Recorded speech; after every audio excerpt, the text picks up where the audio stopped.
Okay, so welcome to this session. We're going to talk about how to plan meaningful math instruction for students with autism and intellectual disability.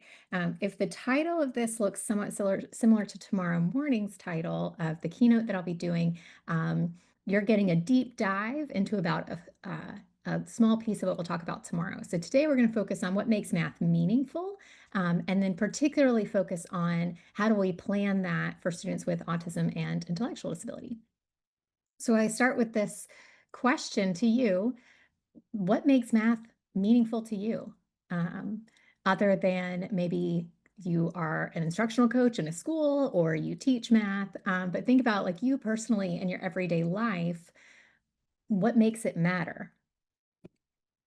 So when we have so many different things to teach, particularly those of us who support students with autism, intellectual disability, and other extensive support needs, not only are we responsible for math instruction, but we also need to make sure that they're accessing all areas of the general curriculum, right? The literacy, science, social studies.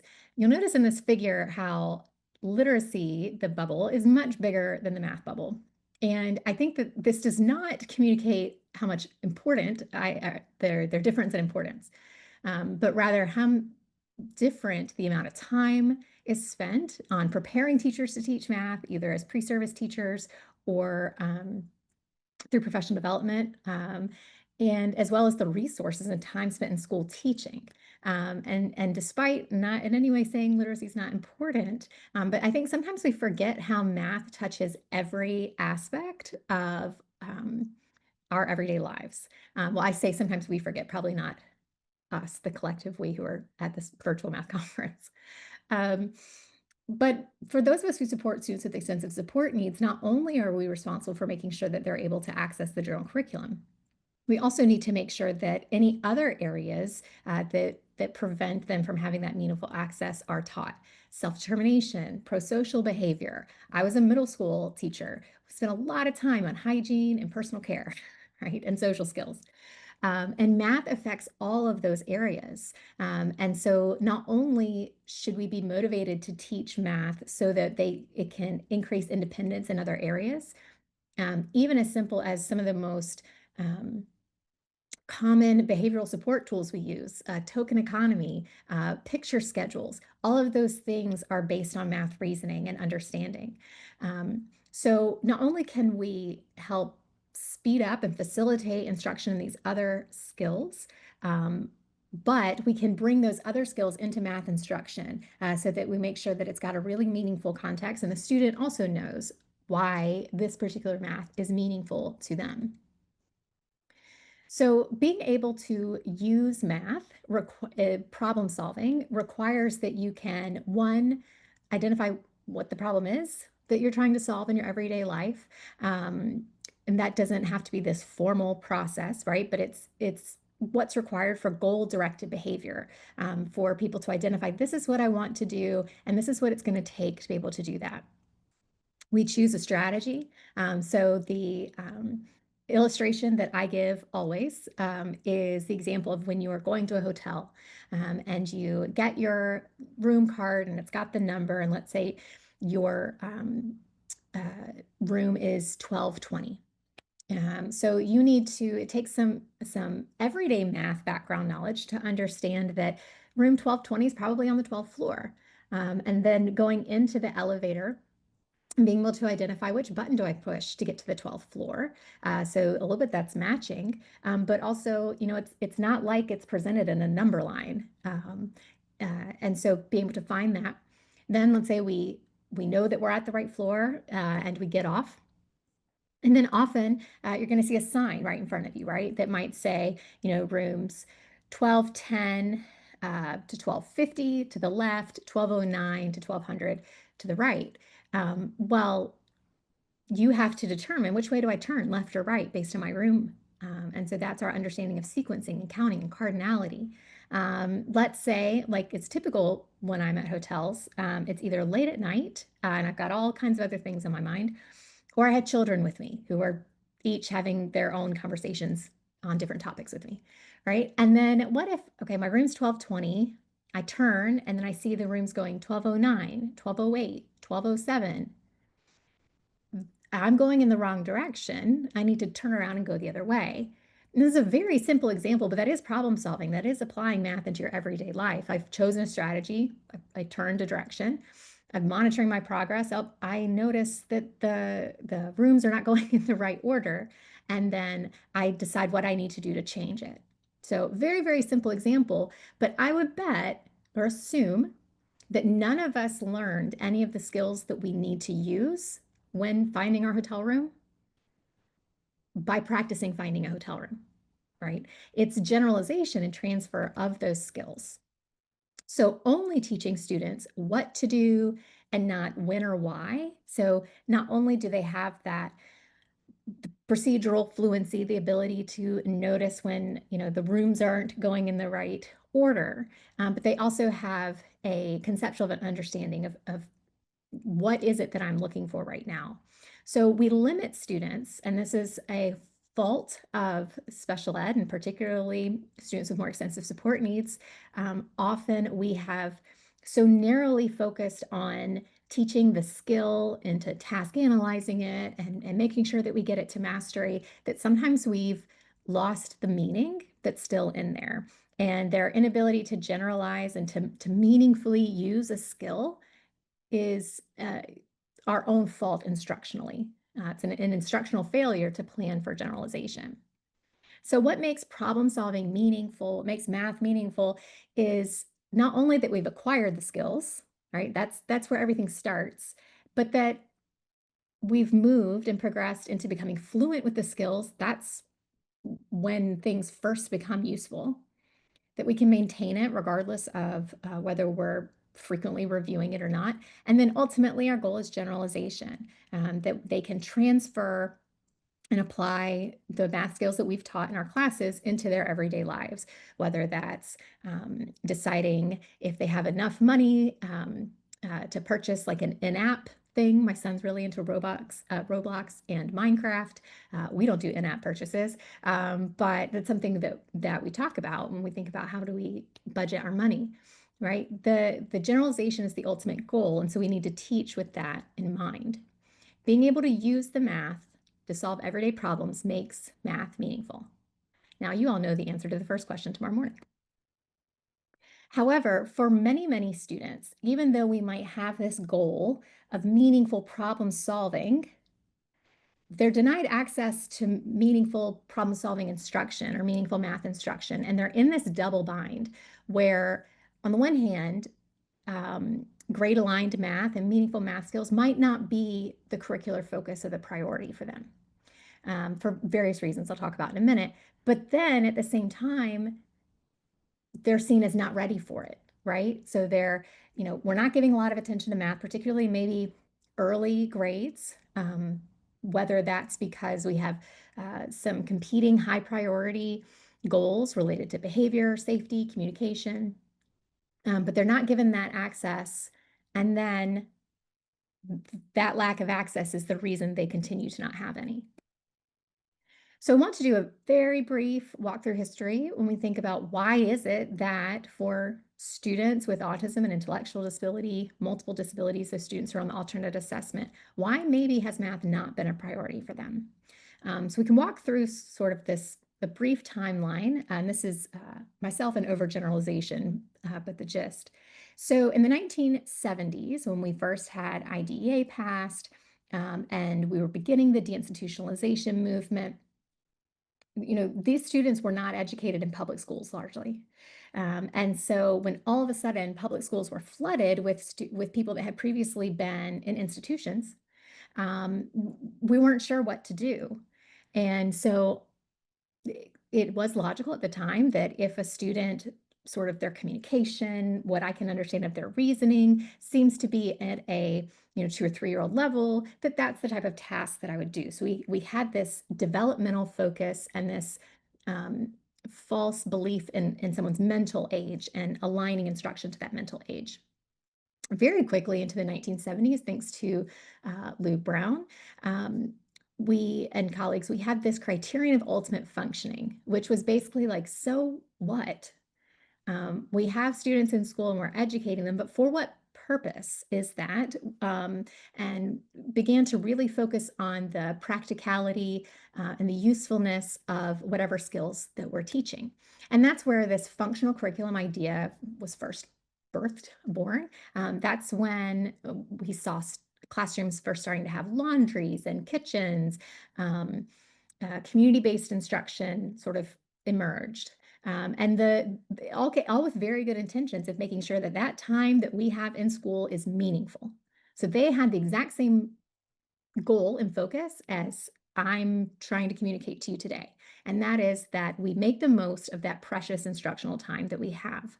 I love Bill Heward's paper where he talks about instructional time being a precious commodity. And I really believe that we have to think of it that way. As we moved into the 1990s, there began to be more of a push for inclusion, but it was truly only for social reasons.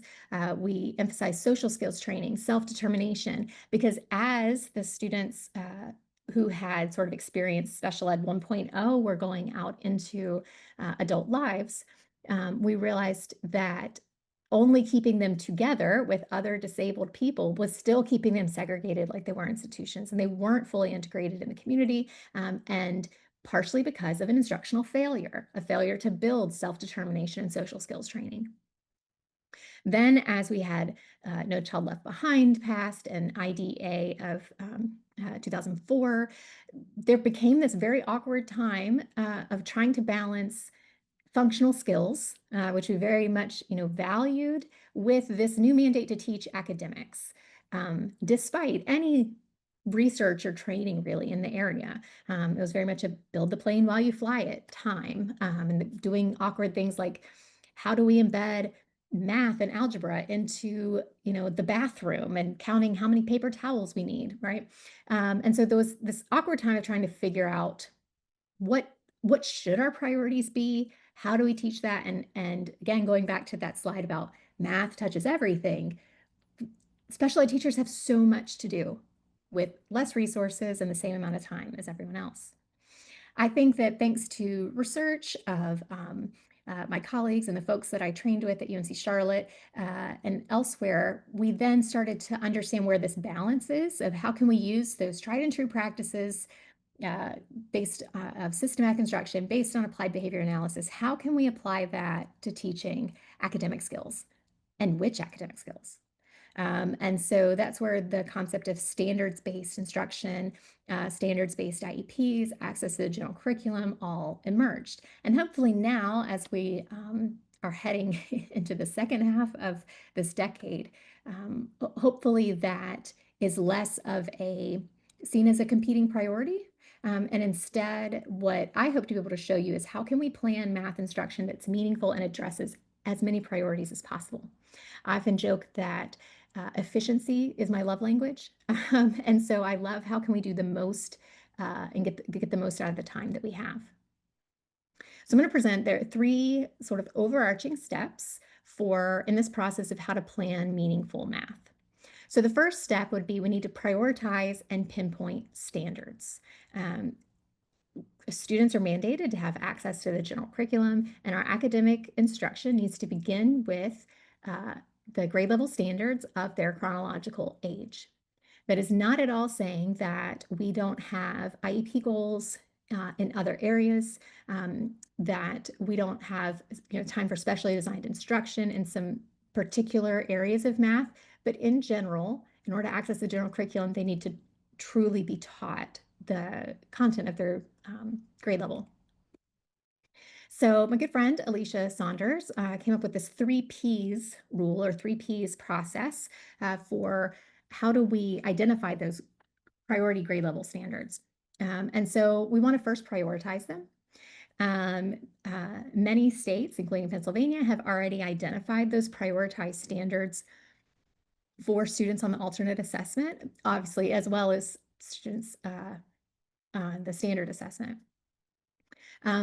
But taking a look at those and then looking at, to decide how do we prioritize these, because we all just need to be honest that our students are not going to master every single standard. General education students don't master every single standard, and every single standard doesn't need the same amount of emphasis.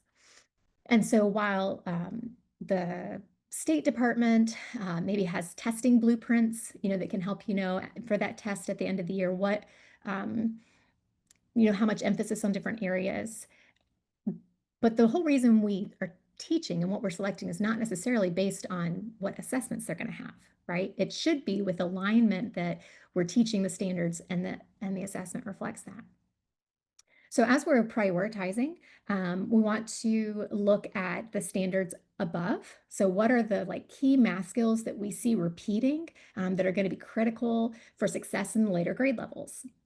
And one of the very best places to find that out are your math coaches, instructional leaders, and general education teachers, and asking them, this is kind of my take. This is how I feel. For example, I really see this emphasis in third grade on multiplication. Is that correct? And they say, yes, because in fourth grade, they really need to start to have that understanding as we move into fractions. So once we've prioritized those standards, we then want to pinpoint the priority areas within them. Many math standards are going to have lots and lots of skills and concepts all bundled in together.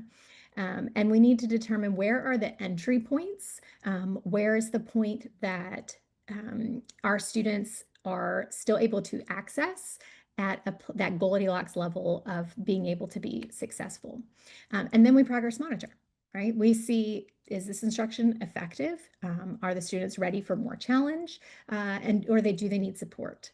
I think often when we progress monitor and use data to inform instruction, our focus is on students who aren't making good progress, right? It's on problem solving I'm not seeing the student make growth. How can I increase support, or what do I need to do?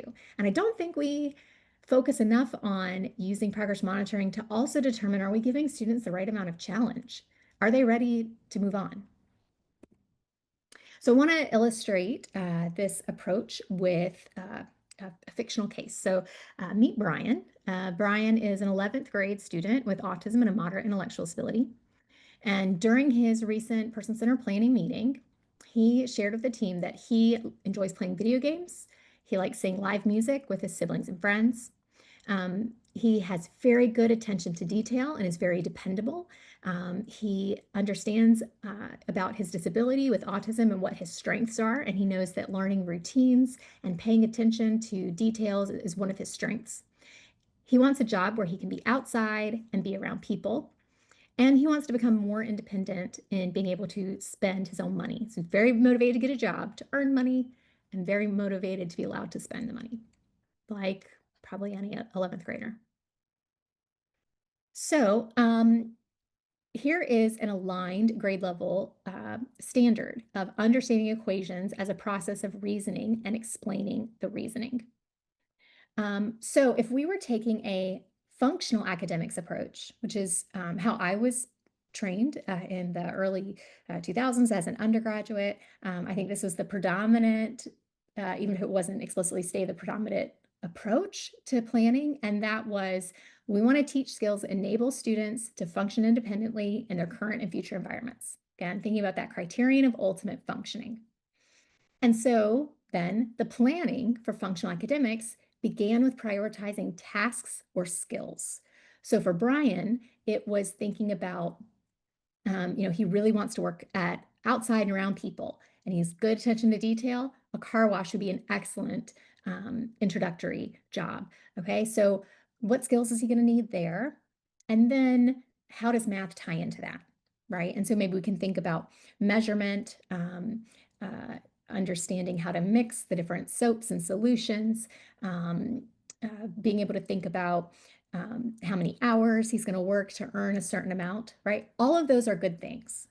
But that does not systematically provide access to the general curriculum. That doesn't systematically make sure that we're teaching the standards. Instead, I want to advocate for a contextualized approach. And that's where we focus on developing academic concepts within the real life activity or natural routine. So instead of beginning planning with the task, the natural routine, the ultimate sort of application for this individual that we can perceive and anticipate now, We want to begin planning with prioritizing the standards or prioritizing the skills within the standards. And then we want to find how can we make that meaningful? So we're beginning with the math or the academics. You could take this contextualized approach to science, social studies, language arts. How can we begin with the standard that the state's identified as being important for students in this grade level to learn? And then how can we make sure that we're doing that in a meaningful way that's appropriate for the student? So for example, if we look at the standard about constructing and interpreting scatter plots for bivariate measurement data to look at patterns of association between quantities, describe patterns as outliers, positive, negative association, linear association, and nonlinear association, right? So this is a perfect example of standards that have so many skills within them that we're going to need to prioritize and then task analyze. This is where we're going to start. This is how we're going to build those concepts and skills. So we're going to work on this standard, and we want to think about, okay, we have Brian. How can I make this, like, how does this standard matter? How could this matter for him later? And one example would be looking at when we create word problems or we create problem-solving tasks related to real-world data. And so data of, days of the week versus customers seen by the car wash. And can he describe the relationship between those quantities? Can he describe the trend? Can we maybe think about and reason, which days of the week are you probably going to need to work? So if we look at this data, knowing that, Tuesdays might be a day that you can have off, but you're probably not going to have off on Saturdays and Sundays because that's when they have the most customers.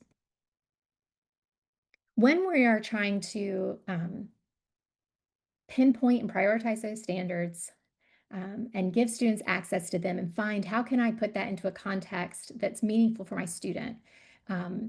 We always want to make sure that we are still keeping it real math, that we aren't adapting or going so far down into what a prerequisite skill is that it's truly not aligned anymore. And so I have sort of a metaphor for this borrowed from my advisor, Diane Browder. So I want to present to you the case of Lindsay. Lindsay wants her children to have at least 5 fruits or vegetables daily. Lindsay herself eats an apple each day as one of those. Her problem is, how can she adapt her apple to make it accessible for her children? So how can she make sure, particularly, and as a mom of 2 kids as well, how can she have one thing that meets everybody's needs? Is that possible? Well, her 10-year-old needs something that won't rot in her book bag if she forgets to eat it. Her 6-year-old lost her front teeth and can't bite. And her 5-year-old has a swallowing disorder and can't drink liquids unless they're thickened. So when you think about it, what could Lindsay get? There was one thing, one snack that aligns with the real apple. So you may, a couple of the common responses I get are applesauce, right? Particularly in the pouches. Dried apple chips would work as well. But I'm curious if any of you thought of apple Jolly Ranchers or apple Laffy Taffy or a green apple blow pop. I guess it would be probably not, right? Because while those are artificially apple flavored, that's not accomplishing Lindsay's goal of making sure they have fruits and vegetables every day. So when we talk about alignment and making sure that it's still real math, we want to make sure that we're still in the like apple to applesauce world and we haven't veered all the way into apple Jolly Ranchers, right? Because sometimes we can have the best of intentions in making math accessible, but if we change it so much that it's no longer math, we aren't accomplishing our goal. So within grade aligned math and math instruction for our students, we're going to have different priorities as far as the amount of time we spend on different things. And so this is a visual depiction I came up with again, Alicia Saunders and Brie Jimenez. And if this looks kind of familiar to you, we base this off of a model for literacy from Diane Browder and colleagues, but we're applying it to math. So you can see here, sort of based on the amount of emphasis or space taken up by different areas, where we sort of think grade aligned math and meaningful math instruction for students with autism and intellectual disability needs to make sure it addresses three things. We need to make sure that they're building that early numeracy or the foundational number sense that is a critical foundation to anything else that they're doing in math. And we need to recognize that these students are likely going to need emphasis and specially designed instruction in that far beyond maybe the kindergarten first grade standards that those appear in. So again, we want to make sure that we're giving access to grade aligned math, that we're using those standards to plan, while still recognizing that students are likely going to need pretty individualized, specially designed instruction in early numeracy. And that needs to continue all the way up until secondary grades. However, at the same time, you'll see on the far left, I have personal applications. That is my synonym, I guess, for functional skills, because I would argue that everything we teach should be functional, or we shouldn't be teaching it. But I know what people mean in the common language when they say functional skills. So I'm going to call that personal applications, right? And as students get older and going to the secondary grades, the amount of time that we spend thinking about those personal applications and what they're going to need for their goals when they leave high school is going to grow. However, if you notice in the middle, exact same amount of emphasis needs to be put on contextualized, grade-aligned problem solving. So we need to work on teaching math in a meaningful context and making sure that the instruction we provide is going to enable students to actually apply it later. Word problem solving is an excellent instructional task to be able to practice problem solving. It's typically the way that we assess it, but not everything necessarily has to be a word problem, but everything needs to be contextualized and meaningful. So this is a cartoon we like to use when we think about we want meaningful problem solving, then we need to make sure we have a meaningful problem solving task. And this cartoon depicts something that is not, right? So it says, only in math problems can you buy 60 cantaloupes and no one asks you what the heck is wrong with you, right? So unless we're talking about buying in bulk for a restaurant or catering a wedding brunch or something, I don't know when you would need 60 cantaloupes, right? So our goal of meaningful problem solving begins with the task that we give students. And there's many different ways that we can make tasks meaningful. And this is where I think that we can, again, address multiple priorities and make our instruction not only efficient, but support the generalization of both the other skills, like self-determination skills, as well as generalization of math. So we can think about, are there natural activities or routines in our students' lives currently? So a way that we can make it personally relevant. Or are there activities and routines that we want to expose them to? Maybe they don't have a pet, but we want to, we'll talk about different types of pet food, and we can talk about, measurement is in cups versus, a new kitten might need to be fed milk, and that's going to be measured in fluid ounces, right? So we can make things meaningful that way when we think about activities, routines. We might have relevant IEP goals. Obviously, the personal finance ones are an easy target. But then also we can think about, how could I give math skills or instruction, contextualize it in a way that's going to give my students more independence, more opportunities for independence. And independence doesn't, from my view, doesn't mean that they do things by themselves or alone, but how can they have more self-direction and more autonomy? And many of our students have healthcare needs. So whether they're diabetic and they need to be monitoring insulin, or if they have an allergy, my daughter's allergic to peanuts, and so how we might embed talking about risks for that. And then simply, as all of us need to take medicine sometimes. And so we can look at those, the syringes, right? That's a number line. Estimation is required sometimes. And so, how can we think really deeply about how we're using our instructional time, knowing that it's a precious commodity, and not just using the word problems that came with our curriculum? Because I have a feeling often that they are not going to be adequate. Doing this helps. One, we're providing students with background information. We are making that learning truly functional. We can make instruction meaningful and personally relevant, and we can address multiple priorities. So, a couple research-based ways that we can make sort of foreground that context is one, creating video problems. And this is really sustainable too. If we create and can support generalization when maybe community-based instruction isn't available. Um, Community-based instruction is not a efficient or effective venue for teaching acquisition of skills or fluency. That's really for supporting generalization when they already have the skills. But we can use videos to then bring that in.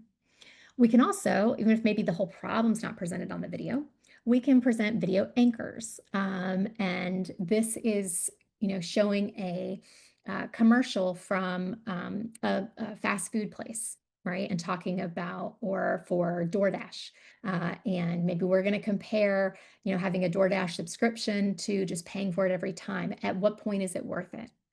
Um, this is also a way that we can build background knowledge, we can build vocabulary, and it's particularly relevant for students who are maybe English language learners or have limited background experiences, as many of our students do.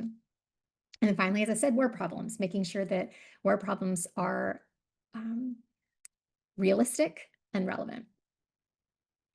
So once we've prioritized and pinpointed the standards, and as we're continually keeping in mind that we want it to be in a meaningful context, now we need to align our instruction to student needs, which is much more complex than this graphic would depict. When we think about student needs, there are some specific barriers that we can consider related to math based on what we know about the learning characteristics of these students. So um, meaningful problem solving and being fluent and a doer of math requires you to have both conceptual understanding and procedural accuracy, right? You can understand and model what you're doing. You're not just following, a rote routine, but you still have to be able to follow the routine to find the answer, right? So both are important. Some very common barriers, and I'd be curious if the students that you've worked with in the past or your current students, if these are similar or if I've missed something. So obviously, numeracy, knowing math facts, place value, number identification. If students can only identify numbers up to 10, a serious ceiling has been put on how far they're going to be able to go with their math instruction. Similarly, being able to count with one-to-one correspondence. If students can't count with one-to-one correspondence, meaning, if I hold up 4 fingers, that they can go 1, 2, 3, 4, so touch and count, as opposed to what's common, might go 1, 2, 3, 4, 5, right? So double counting, or 1, 2, 3, 4, 5, 6, right? Not connecting the touching and counting. You can't independently use manipulatives without the ability to count with one-to-one correspondence, to make sets, right? So those foundational numeracy skills are so important because that's what gives them access to the tools that's going to help support conceptual and procedural understanding. Literacy, obviously, especially if I'm talking about word problems, even without word problems, the vocabulary, syntax, background knowledge. I love and give point folks to the papers in Teaching Exceptional Children by Elizabeth Hughes and Sarah Powell. They have several that are something along the lines of "say this, not that." That has the importance of teaching language. And Elizabeth says every learner is a math language learner, and we need to make that explicit. Executive functioning skills, so things like our working memory, being able to shift attention, mental flexibility, being able to complete multiple step tasks is critical, and students will either need supports for executive functioning and or explicit instruction in those skills. And then we have our communication, metacognition, gross and fine motor skills. If students have limited fine motor skills, that also makes using manipulatives difficult, some manipulative. So we're going to need to make sure the ones that we choose are accessible to them.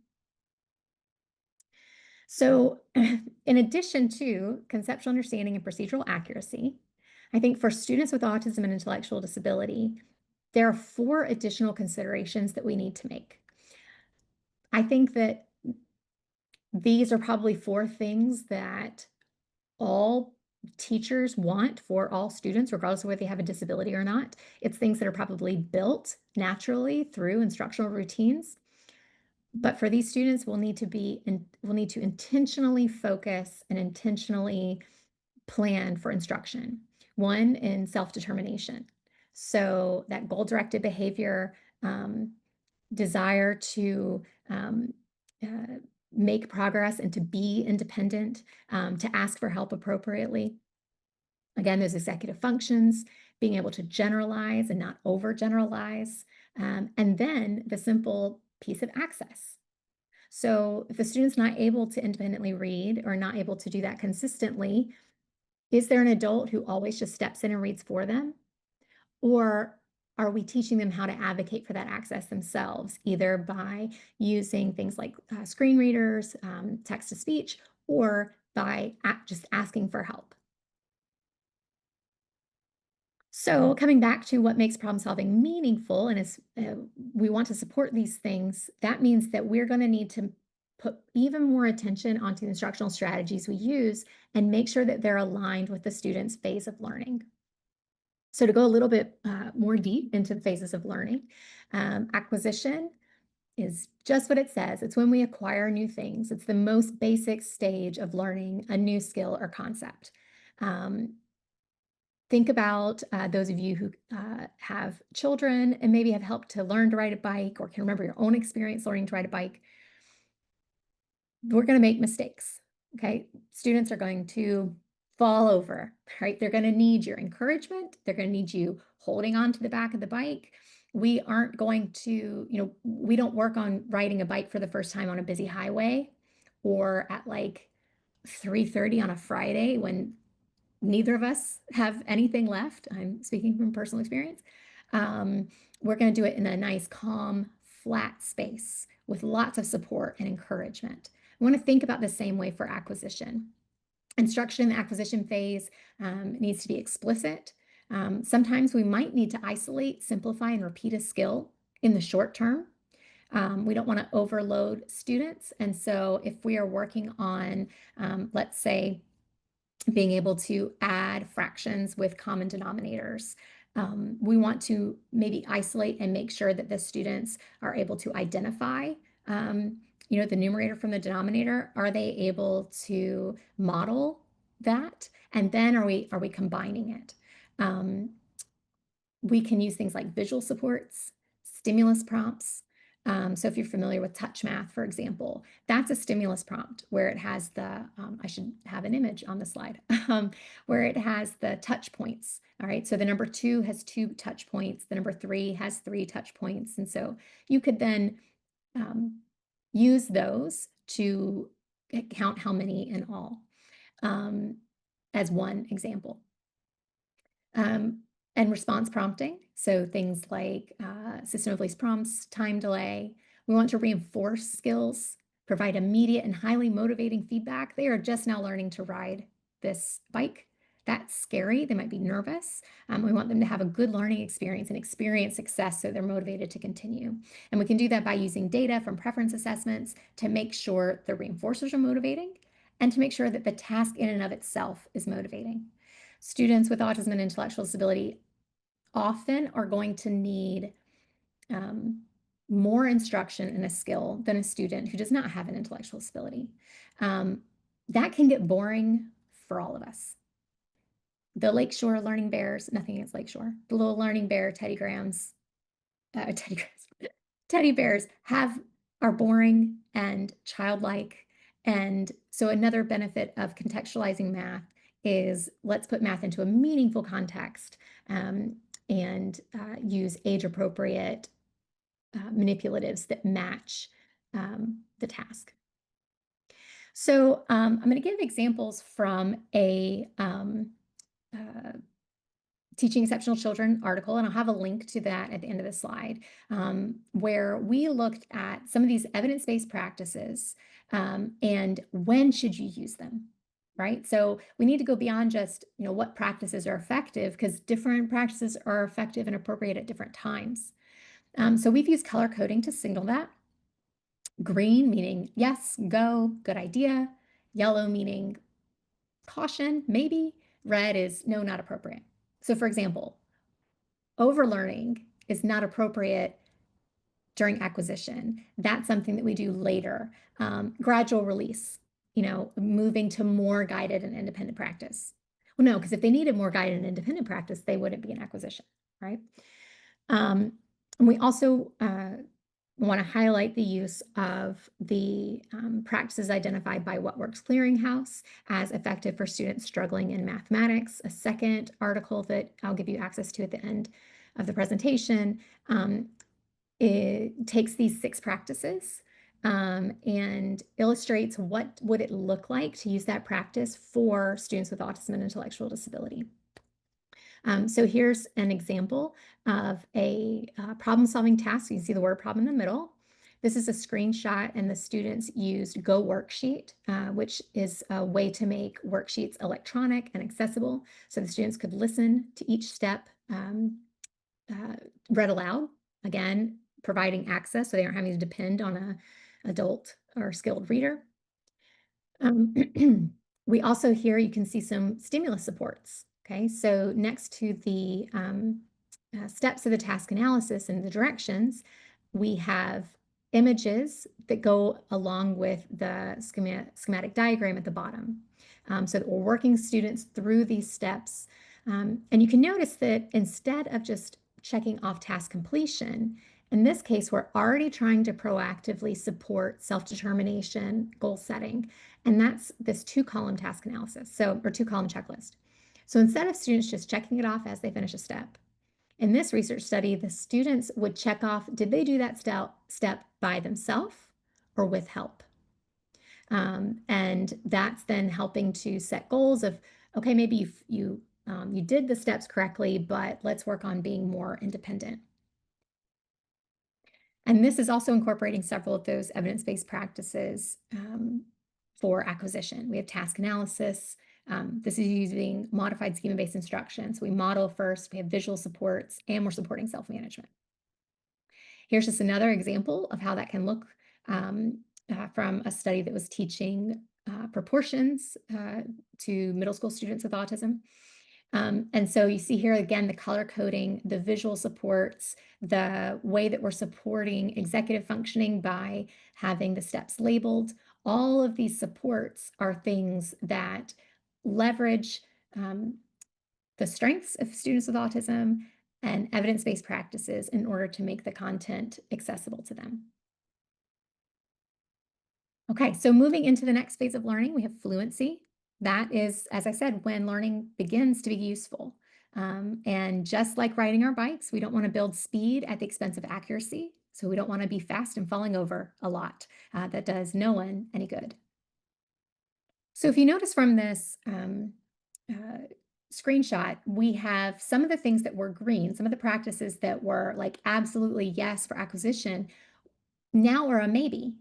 So things like visual supports, maybe the visual supports stay forever, but maybe we fade them. And maybe they only needed those touch points initially and now they don't. Or maybe they only needed the visual supports or even the task analysis. Have they internalized that routine to where they can now solve problems without it? Oh, and gradual release is now appropriate. Overlearning, similarly, is now appropriate that they've demonstrated acquisition or moving towards fluency. So you can't make anyone do anything faster than they want to, whether that is your spouse getting ready to leave the house or someone solving a word problem. right? We need to motivate them to be more efficient, or help them motivate themselves. And so self-management is one great way to do that, while also, again, building multiple skills at one time. So the picture that you see here, the student, and here you can see what the Go worksheet looked like. Um, we indicated how many problems you need to solve for that day. And this goes back to one of my first special ed classes as an undergraduate. I'll never forget, first day of class, the professor said, "I will always tell you what our agenda is, and I'll always um, let you know what to expect." And she said, because everybody wants to know when they're going to be done with anything.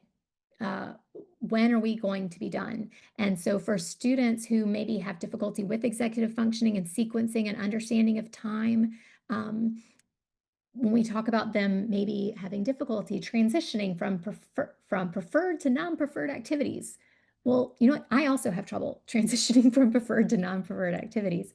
And so one way that we can decrease anxiety and increase learning is predictability and helping them see what to expect, particularly if a skill is difficult, like math. And then here's just another way to show self-management.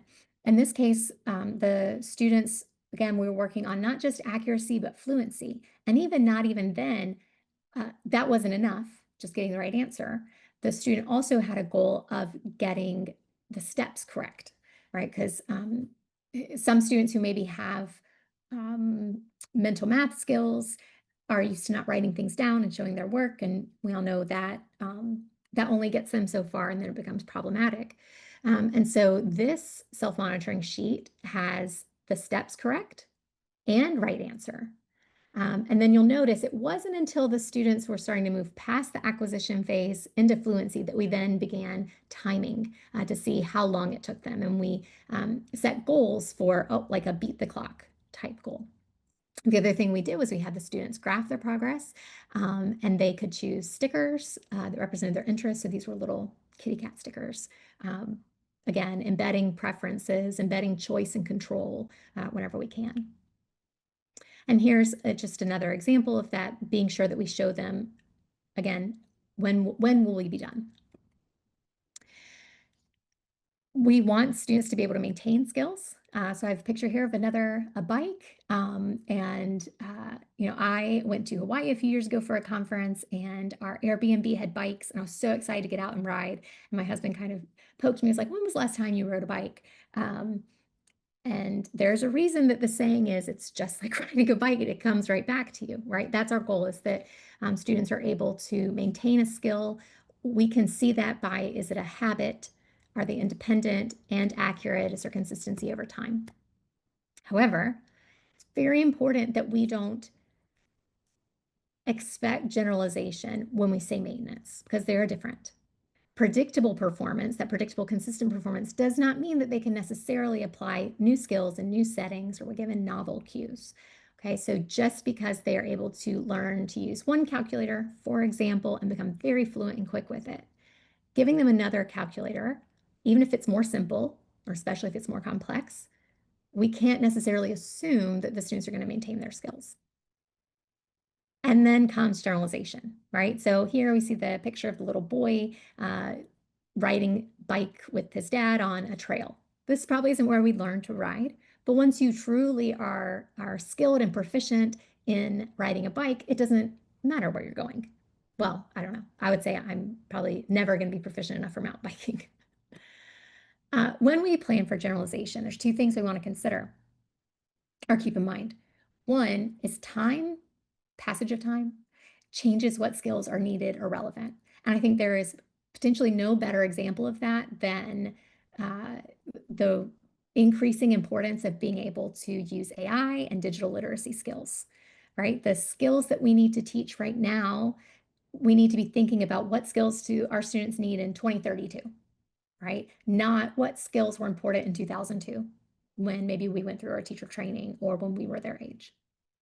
So one, time is going to change what's important. While there are state standards relating to things like identifying coins and money, I do not think that we are going to get the most bang for our buck as far as our instructional time by hammering coin counting and coin identification and money identification skills. Because if you just think about how often, when was the last time you absolutely had to use cash and there was no other option?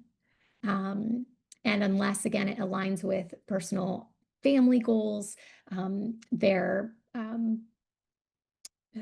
career goals, even though often stores are even going cashless now. So you should want to like reconsider, are the skills we're prioritizing right now, or maybe those other IEP goals, really where we need to be spending our time? And then we also need to check and not just assume about ability to generalize or not. We need to do those checks. And sometimes those checks not only identify what math skills we need to shore up, but maybe what are the related skills.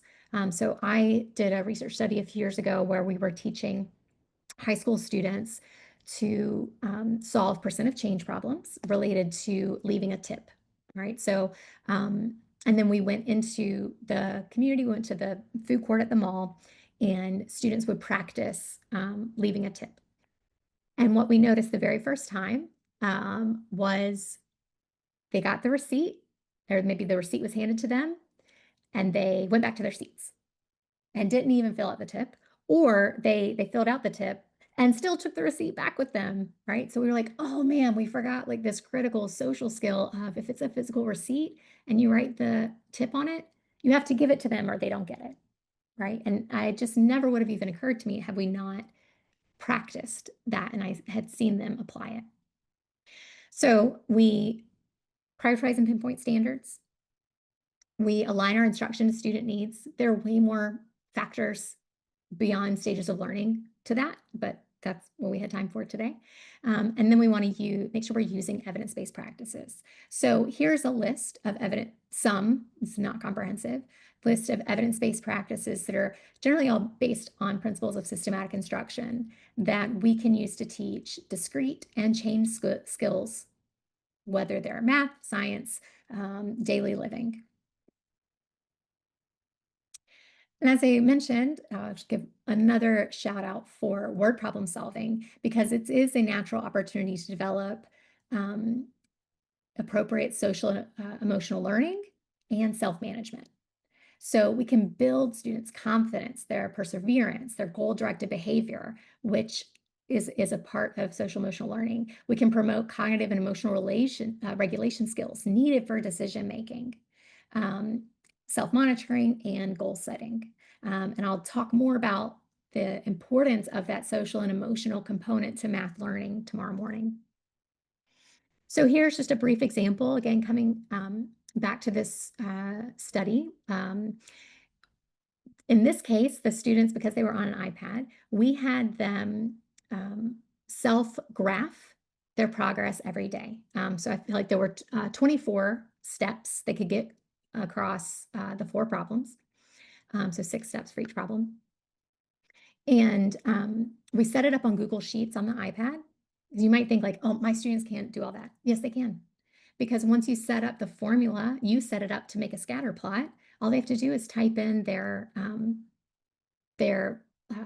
score, whatever it is you're tracking. And so we went through this very brief instructional routine. It added no more than 2 or 3 minutes to each session. So we'd say, what problem did you solve today?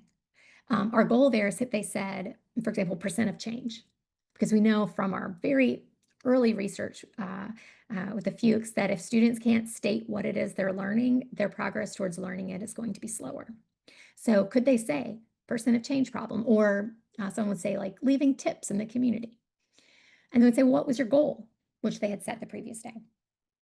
And they would say, well, you were able to get this many steps correct. Let's graph your progress. And all they'd have to do is type in their amount. And then we would say, well, what do you think the goal should be for tomorrow? So again, just working on this appropriate goal setting. We had some students who, after the very first few sessions, maybe their scores were 8, 10, 12, they'd say 24, 24, right? And so now's the time to work on appropriate goal setting. I had others who would never, ever wanted to make their goal more than it was because they wanted to meet it and they didn't want to experience the not meeting their goal. In this case, this student because we were using an iPad, he asked if he could choose an emoji to show how he felt about his progress. I was like, absolutely. And so that's where you see the thumbs up. And then the next day, you'll see he did not meet his goal. And so he had that mad face. And then the purple face was his expression of happiness that he had met his goal. And here's just another way that this can look. Students can, do it the old-fashioned way, but this is also a way to work on maintenance skills, to work on those foundational early numeracy skills as well. Okay, so these were the two articles that I mentioned. Um, First, using the 4 stages of learning to assess, set goals, and instruct. And then um, teaching word problem solving to students with autism and intellectual disability. On the handout, for today, there should be a link, but I can also say it. If you go to, and it'll be on tomorrow's as well, tiny, Tiny, url.com/GCA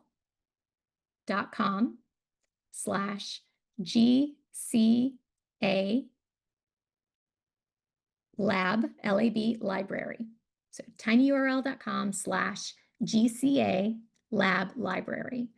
That will take you to a Google Drive folder that has everything I've ever published, including these 2 articles. So you can bookmark that. We'll keep adding to it if you do not have access to teaching exceptional children.